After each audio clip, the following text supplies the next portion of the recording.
Share market के अंदर beginner काफी ज्यादा परेशान रहते हैं, खासकर एक क्वेश्चन को लेकर के कि इस मार्केट के अंदर पैटर्न्स जो है वो काफी ज्यादा हैं। लाइकवाइज अगर हम बात करके चले, डोजी है, ग्रेविस्टोन डोजी है, ड्रैगन फ्लाई डोजी है, पियर्सिंग लाइन है, डार्क क्लाउड कवर है, बुलिश बियरिश सरामी है, बुलिश बियरिश किकर है, बुलिश इनगल्फिंग बियरिश इनगल्फिंग है, मारबोजू है, बुलिश एंड बियरिश मारबोजू है। यानी बहुत सारे पैटर्न है। 3 इनसाइड बार है, 3 आउटसाइड बार है, इस तरीके के कई सारे पैटर्न है।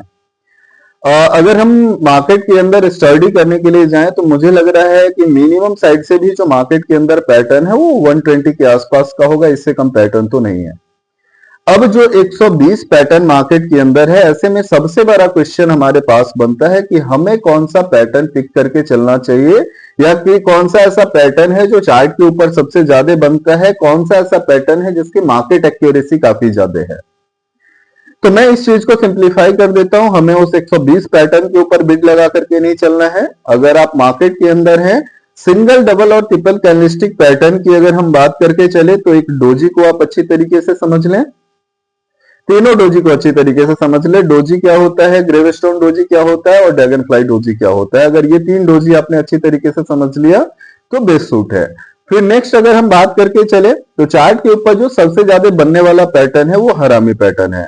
बुलिश हरामी भी चार्ट के ऊपर काफी ज्यादा बनता है। सिमिलर अगर हम बात करके चले तो बियरिश हरामी भी आपको चार्ट के ऊपर काफी ज्यादा नजर आएगा और काम भी बहुत अच्छा करता है। तो नेक्स्ट पैटर्न अगर हम देख करके चले तो बुलिश और बियरिश हरामी को आप अपने पिक में रख करके चल सकते हैं। तीसरा पैटर्न अगर हम मेजर कैंडलस्टिक की बात करके चले तो हैमर को आप पिक करके चले। हैमर पैटर्न चार्ट के ऊपर काफी ज्यादा बनता है, बट एक स्पेसिफिक कंडीशन जो मैंने मॉनिटर किया है जहां पे हैमर बहुत अच्छा काम करता है। अगर आप जानना चाहते हैं तो नीचे कमेंट सेक्शन के अंदर लिख सकते हैं। अगली वीडियो के अंदर हम उसके ऊपर डिटेल से डिस्कस करेंगे कि हैमर को हमें किस पर्टिकुलर कंडीशन के अंदर यूज करके चलना चाहिए और कौन सा ऐसा कंडीशन है जहां पे हैमर बहुत तगड़ा वाला रिटर्न दे करके चलता है। तो हैमर को आप अपने पिक में रख करके चल सकते हैं। तो 3 ऐसे पैटर्न हो गए, पहला डोजी, दूसरा हरामी और तीसरा हैमर। अगर सिंगल, डबल और ट्रिपल कैंडलस्टिक पैटर्न के अंदर हम देखें तो ये 3 पैटर्न आपको माइंड के अंदर रख करके चलना है। बाकी के जितने भी पैटर्न है सिंगल, डबल और ट्रिपल के अंदर समझ लेना जरूरी है, बट वो चार्ट के ऊपर वैसा वर्क करके नहीं चलता। जैसे अगर हम बात करके चले, बहुत सारे ट्रेडर अपने से कहते हैं कि मार्केट के अंदर अगर मारमोजू बनता है जो कि 100% बायर और सेलर का स्ट्रेंथ दिखाता है, तो 100% बायर और सेलर का स्ट्रेंथ दिखाने के बाद भी अगर हम चार्ट के ऊपर बैक टेस्ट करके चले तो ये सारे पैटर्न चार्ट के ऊपर अच्छा काम नहीं करके चलते हैं।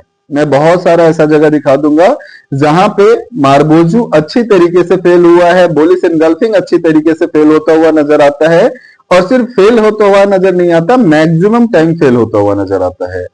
तो कुछ एक ऐसे पैटर्न्स हैं जो मार्केट के अंदर हैवी वेटेड हम कह करके चल सकते हैं, बट उन सारे पैटर्न को अपने को इग्नोर करके चलना चाहिए। चार्ट के ऊपर डोजी काफी ज्यादा बन करके चलता है, वो तीनों ही डोजी बनता है, तो डोजी को ध्यान में रख लें। हरामी पैटर्न सबसे ज्यादा बनता है, जहां तक मैंने चार्ट के ऊपर मॉनिटर किया, तो हरामी पैटर्न को कंसिडरेशन में रख लें, और हरामी पैटर्न के अलावा आप हैमर को कंसिडरेशन में रख करके चल सकते हैं। Thank you.